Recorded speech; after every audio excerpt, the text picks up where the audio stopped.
দেবের বিরুদ্ধে কেশপুরের আনন্দপুর থানায় অভিযোগ বিজেপির নেতৃত্বে। আবারও বলে রাখি আপনাদিকে, দেব যে 7ই মে সংবাদ মাধ্যমের মুখোমুখি বলেছিলেন 10 থেকে 20 তারিখের মধ্যে বিজেপি কর্মীকে মেরে তৃণমূল কংগ্রেস কর্মীদের উপরে কেস দেওয়ার জন্য বিজেপি একটা ষড়যন্ত্র করছে। আর সেই মন্তব্য জেরে আনন্দপুর থানায় বিজেপির নেতৃত্বরা দেবের বিরুদ্ধে অভিযোগ জানালেন। আর সেই চিত্র সরাসরি দেখতে পাচ্ছেন এই মুহূর্তে। খবর ট্রেনের ক্যামেরায় দেবের বিরুদ্ধে কেশপুরের আনন্দপুর থানায় অভিযোগ। এই মুহূর্তে বিজেপির নেতৃত্বরা আনন্দপুর থানায় অভিযোগ জানিয়ে তিনারা কি বলছেন তা একবার শুনে নিন।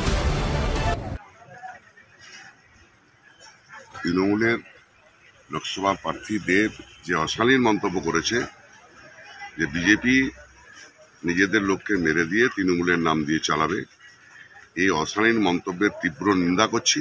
আমরা এর বিরুদ্ধে থানায় এফআইআর করেছি, আনন্দপুর থানা, কেশপুর থানায় আমরা এফআইআর করেছি। কেশপুরের মানুষকে আবার নতুন করে একটা সন্ত্রাসের বাতাবরণ তৈরি করবার চেষ্টা করছে। মানুষ তৃণমূলের বিরুদ্ধে আছে।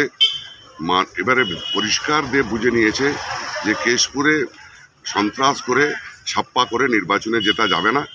তাই বিভিন্ন রকমের মন্তব্য করে মানুষকে বিভ্রান্ত করবার চেষ্টা করছে। কেশপুরের মানুষের কাছে আবেদন জানাবো, কোনো বিভ্রান্তিমূলক কথাতে কেউ কান দেবেন না।